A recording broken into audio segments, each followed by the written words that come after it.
Hello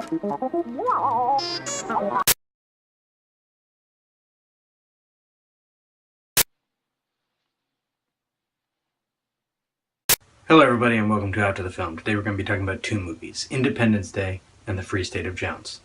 First up, Independence Day.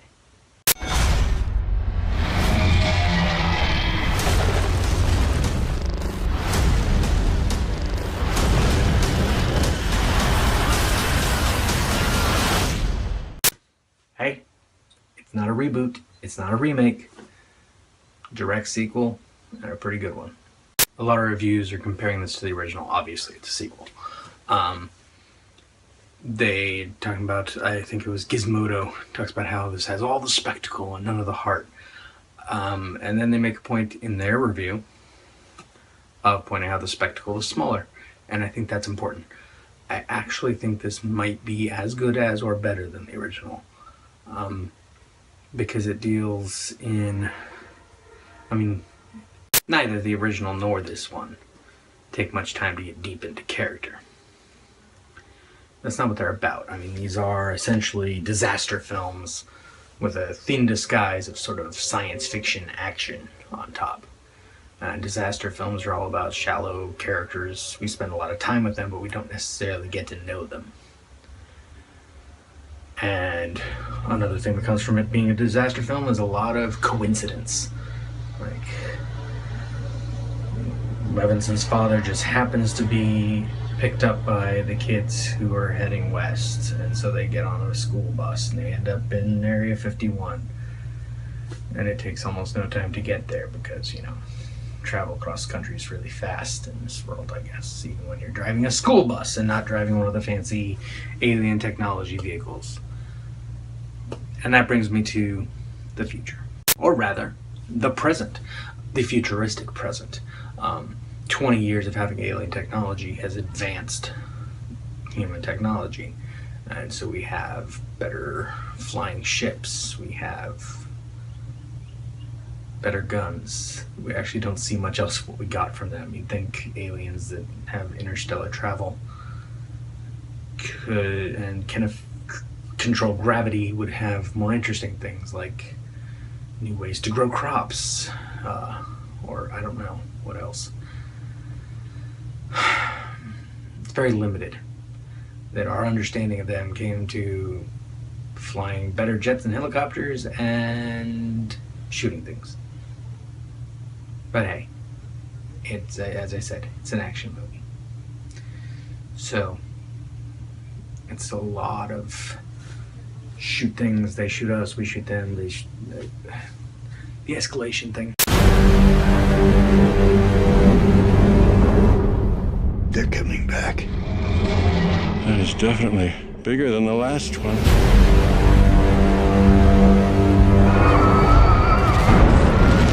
It has its own gravity.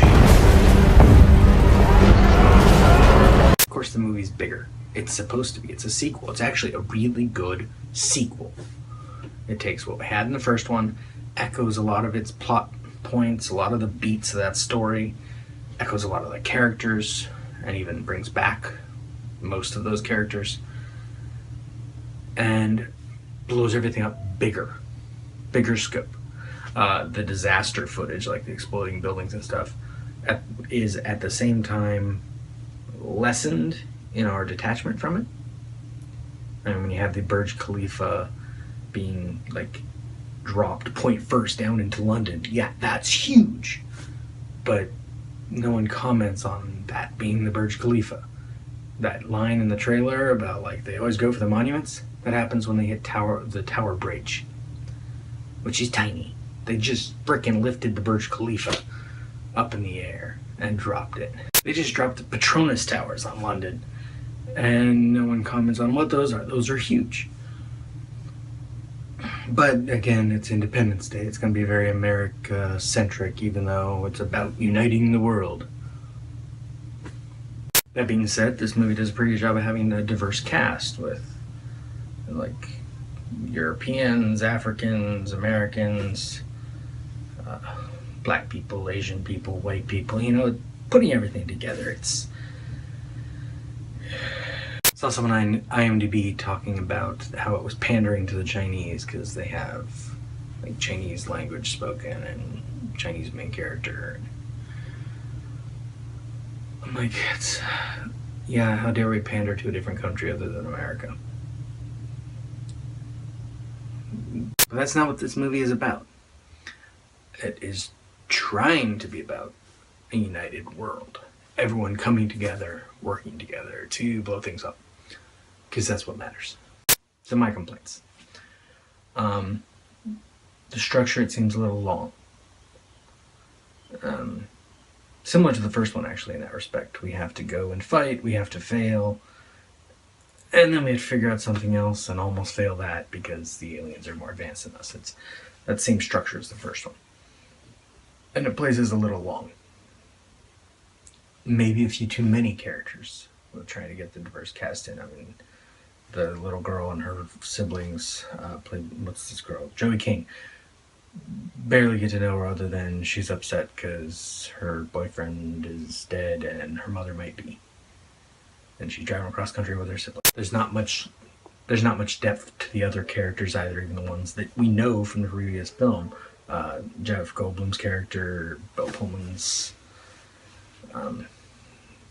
We should know these people by now. Bill Pullman does a pretty good job with his because his character is severely sort of damaged as he's gotten older and he has this mental connection to the aliens. Small complaint and an odd one. I'm not sure why they didn't get Mae Whitman back to play the ex-president's daughter instead of casting younger. I mean, yeah, it's Hollywood. You gotta cast younger. You can't have a 28-year-old. That's crazy. I mean, Maika Monroe does fine, but having Mae Whitman in there would have been awesome. She's always been pretty cool. One nitpick. Why are the imprisoned aliens left over from the previous film imprisoned in their suits? It's like you're just begging for them to break out and attack everyone. Now, pair this movie up with the Free State of Jones. This fight's for our children and their children's children. From this day forward, we declare the land north of the Pascagoula swamps to be a free state of Jones. They're poor farmers, deserters, who, frankly, sir, don't have much to lose. There's plenty left to fight for.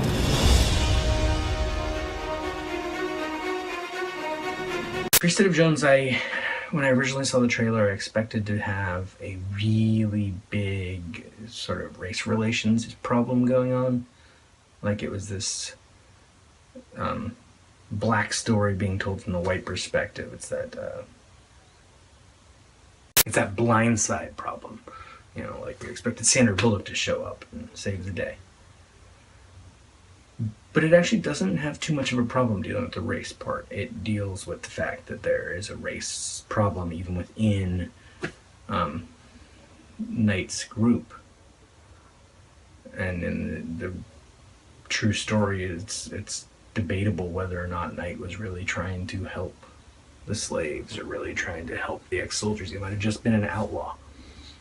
1935, Thomas Knight, the son of Newton Knight, Matthew McConaughey's character, wrote a book called The Life and Activities of Captain Newton Knight, in which he basically portrays his father as this sort of Robin Hood of the South. This movie follows that legend version of the character fairly closely.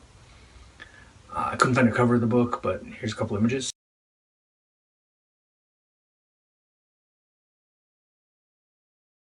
I'm not even going to get into how historians debate what was going on with Newton Knight, but I thought this was interesting. Newt's grandniece, her name is Ethel Knight, in 1951 published a book called The Echo of the Black Horn. And Ethel Knight, she basically portrays Newton Knight as backward, ignorant, murderous, and a traitor. Not that being Robin Hood doesn't mean he can't also be these things, but it's a much more negative portrayal. This movie doesn't go for that. This movie is very positive about who he is, and when he declares the Free State of Jones, he makes a big deal about giving out these great ideals. No man ought to tell another man what he's got to live for or what he's got to die for. I don't have the patience with 5 or 6 deserters hiding out in a swamp. You ready?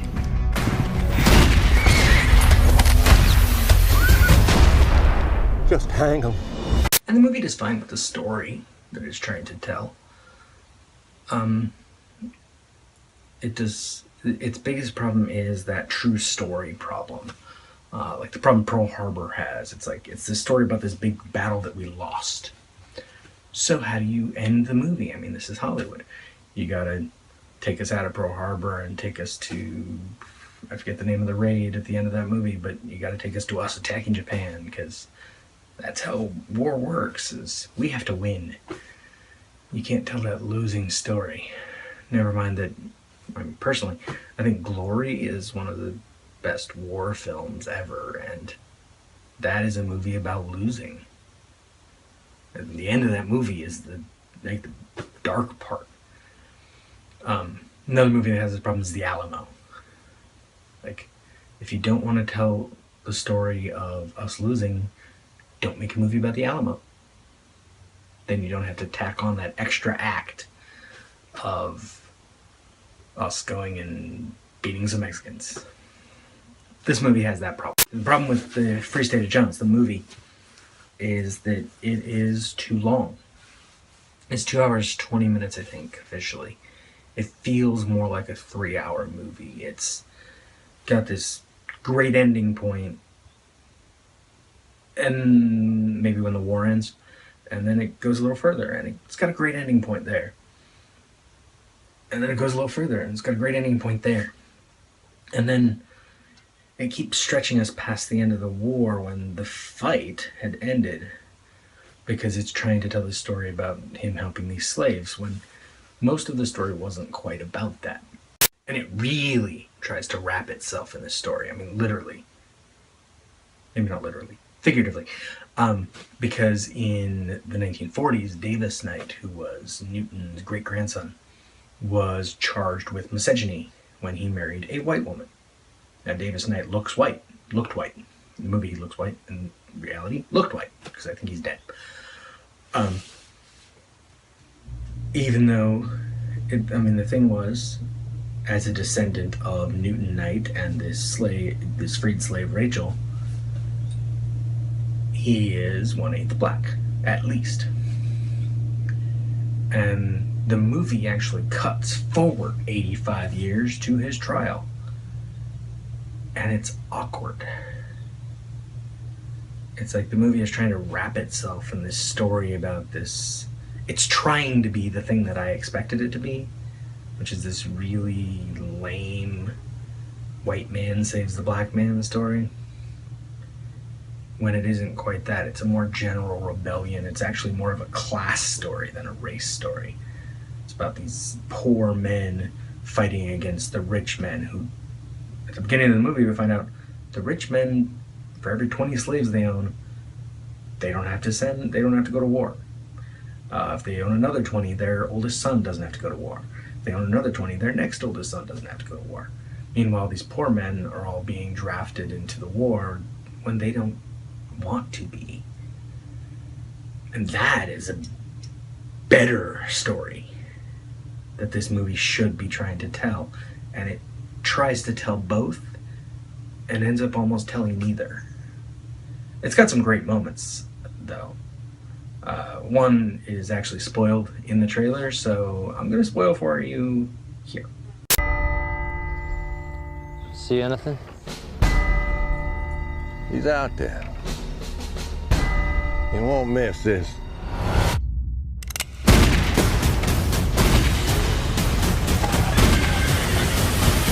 I actually hadn't seen the trailer in a while, and in the movie, that moment works really well. Because you're waiting for something to happen and thinking maybe the coffins have something in them. You don't expect the woman to pull the gun when she does, and it works. But looking back at the trailer today, I was like, wow, they really ruined that. If you saw the trailer and then go see the movie, the tension of that scene is not good. So what do we have today? Independence Day Resurgence is this international film that really is this American film trying to talk, I don't know, violence solves everything. And then we have Free State of Jones, which is this American story about race relations and the Civil War and violence solving everything.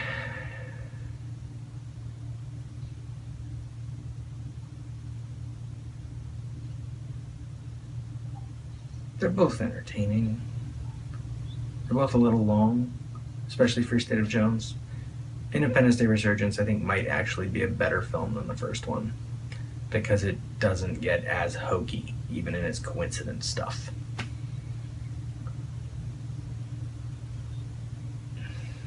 If you don't want to see either of these movies, go see something else. There's plenty of movies out there. We never had a chance. We didn't last time either. We convinced an entire generation that this is a battle that we could win. We sacrifice for each other, no matter what the cost.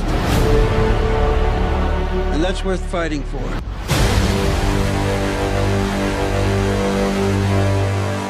You are a sad, strange little man. All those moments will be lost in time. Like tears.